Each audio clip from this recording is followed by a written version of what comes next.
Hello everyone, thank you for watching me here on I See Melanie, and on today's video we'll be reviewing the new Netflix miniseries called The Perfect Couple, which is a very ironic title because none of the couples in this entire show are anything close to perfect. So here is how I'm going to lay out this video today. I'll give you the table setting details of the series as a whole, the premise of it, and then I'll give you my thoughts on the entire mini series. And after that, I will go into spoiler territory. So I'll give you some high level spoilers, and then I'll talk about the reveal, who or what instigated this entire mess to begin with. And don't worry, I'll give you spoiler warnings so you know when these things are coming up. You know that old expression, oh, what a tangled web we weave? That applies so well to this story. There are so many characters in the show that have so many relationships, dynamics, entanglements amongst them all. It's a mess. And I say that in the best possible way because there's drama for days. These characters, a lot of them are very depraved. And so don't let that cute little dance sequence at the beginning fool you. These people are terrible. The setting is Nantucket, Massachusetts, on a beautiful palatial waterfront property that is the setting for the upcoming wedding between Amelia and Benji. Benji comes from a rich family, and his mom is played by Nicole Kidman. Her name is Greer, and she's a best-selling novelist who happens to have a new book set to be released very shortly after the wedding. His dad, Tag, I'm not quite sure what he does for a living, but he comes from money. This is his family's property. And he loves his cannabis and alcohol, and everyone around there wants to get with him. The groom also has two brothers, Tom, who looks pretty close in age to Benji, and this guy is your stereotypical Wall Street bro. He's crass, he's high on himself for no reason. Tom has a wife played by Dakota Fanning who happens to be pretty heavily pregnant. And they have a younger brother who's 17. His name is Will. And both Benji and Will, they seem like relatively nice guys for people who are so privileged. There's also a character named Shooter, who is Benji's best friend, who is going to be his best man. And there's another character named Isabel, who's a family friend on the dad's side, and she's been in their lives forever. On the bride's side, we have Merritt, who is Amelia's best friend and maid of honor. She comes across as a kind of vapid, social media influencer wannabe type who only dates men with money, but she actually turns out to be, a pretty good person nonetheless. We also have Amelia's parents, and her mom, we learn, is suffering from cancer, but she's in good spirits. She's happy to be there for her daughter's wedding. I should point out that there's a big wealth disparity between Benji and Amelia. So Benji has known money his entire life. He comes from money. Amelia, she is doing well for herself. She put herself through school. She's a zoologist, but she doesn't have this degree of money. Most people don't. And there's some other characters who also didn't come from money who are in this circle. So Abby, the sister-in-law who's pregnant, she came from some degree of money, but not like this. And so she said she just learned how to, play the game to get along with everybody in this family and this type of a circle. So all the guests fly in their PJs, and they're there a day before the wedding to take part in some festivities like the rehearsal dinner. So they are on the oceanfront property in a tent there, all set up, and they're having a grand old time. There are speeches being made. People are laughing, a lot of superficial conversations are going on, and so on. And they were dressed nicely, they look great. And when I saw this scene, I thought of one of my favorite shows, Succession, where very similarly, they had a lot of different festivities, and you can tell that these people have money. But there's a difference because I found even with Succession, like, even though it was very obvious these people are rich, their wealth was a little understated in terms of how they presented themselves. But in this show, I found that quiet luxury from Succession just wasn't there. This was loud luxury. Everything was in your face, from the display of all the lobsters or crab legs and the champagne fountains and everything. It was just an almost garish display of money, which, I call it garish, but I would totally love to go to a party like this at least once in my life. But yeah, it was very over the top. So this definitely helped to set the scene of how these people would interact with the world later on throughout this series. The morning of the wedding comes, and Emilia wakes up very early in the morning. It looks like it might be 6, 7 o'clock in the morning. She puts on her dress. She hasn't done her makeup or hair or anything, but she puts on her dress and she looks out the window and she sees something floating in the water. And then she goes down to see what it is. So, this I don't consider a spoiler because the entire rest of the show is based on this occurrence. So, I'm going to say right now, she goes down there and she sees the body, and the body is of her best friend, Merritt. Merritt is dead. And of course, she is very upset. And so the wedding doesn't happen that day, obviously, because she's upset. The house is a crime scene, and this story becomes a whodunit. So now I'm going to go into my thoughts around this series. So this series was very well executed. Again, there are lots of characters, as I showed you a few minutes ago, and there are a lot of interrelated relationships and dynamics amongst these people. So more relationships than just the primary ones, like mother and child or husband and wife and so on.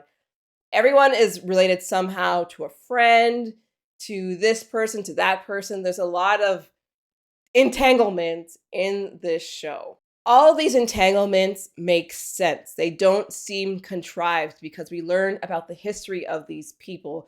These people have been in each other's lives for a very long time to different degrees, right? So everything makes sense. And there are a lot of red herrings in this movie. You look at a certain person and their actions and you think, wow, they look guilty as sin, but it can end up being innocuous. There are a lot of different things going on. Like it's a mess. And I say that in the best way because I love messy TV shows. So yeah, it worked out very, very well. The setting and the cinematography of this show were also very nice. Like again, being in Nantucket, I've never actually been to Nantucket before, but seeing all the shots of the town, of the house, of the ocean, of the beautiful sunsets and the water, like it was just gorgeous. It was very well done. And it looked like it was an actual house. Like it wasn't a set or anything. At least most of the scenes were in sets. You can actually see the exterior of the house. And so the geography actually of this show plays a big part. As I just mentioned, the lady was found in the water. But yeah, it's a very beautiful looking show. Another thing, going back to the characters, I think that they were well developed, they were well written, because a lot of time, especially when you've got characters who are super wealthy, they can come across as like caricatures, right? Where these people are just all like pompous and rude and bad. Like they weren't really like that. There was one who was like that, but based on his profession, being like a Wall Street bro, the brother, he might come across the caricature, but there are a lot of people who are actually like that in real life. So it is realistic. And it's funny too, because we see a lot of the different help staff, right? People that Nicole Kidman's character would call the help. So we've got the wedding planner, who he's like their general event planner, and some of the housekeeping staff, like the cooks and so on. And it's funny because these people who these rich folks would look at as the lowly help, even they are judgmental on some of the guests who come to the house. And, on the pecking order of things, the help are down here and those guests or the family members would be up here. But it was actually pretty funny at how judgmental the staff were to the people who are here for the wedding. And all the acting was good, as I expected. So obviously Nicole Kidman, like we know Nicole Kidman, she's amazing. She's been amazing forever. Liev Schreiber, I watched the first season of Ray Donovan. He's good. The lady who plays Emilia, I forget her real name, but I know she's Bono's daughter in real life. I saw her in that mini series called Behind Her Eyes, which was kind of a ridiculous show, but it was actually pretty good. And she was great in that. And I know the other lady who played Merritt from White Lotus. And so like I know a lot of these characters from these actors from other shows. And so yeah, the acting was pretty great all around. And they did well in the craziness that their characters presented. And what I liked about Tag, so Liev Schreiber's character, is that he was always interjecting like 80s and 90s pop ballads into it. So of course we heard Rick Astley, we heard some Celine Dion and stuff. So that was pretty funny. The only thing that I would really critique in this show was Nicole Kidman's wig. How do you get the Nicole Kidman and put her in this 6-part miniseries and have her in that terrible wig? It was so bad. Like, I could find a better wig at the hair store down the street from me. Like, the part was really unrealistic. It just looked so cheap. Like, it didn't have the lace. And she was wearing it throughout the entire show, and the curls were just like too big and bouncy. I don't think it was a really bad wig. Do not put Nicole Kidman in a wig like that ever. Like, come on, that was really really bad. When I do movie and TV reviews, I don't read or watch other people's reviews of it before I film my video because I don't want to be influenced by other people's opinions. But I am a lady who is on the internet, on Twitter a lot, and so I did come across one review. So I was captured by the headline, and basically it said that this movie or this miniseries was pretending to be a prestige drama and it wasn't. And I was a little taken by that because I don't think that this miniseries was trying to be a prestige drama.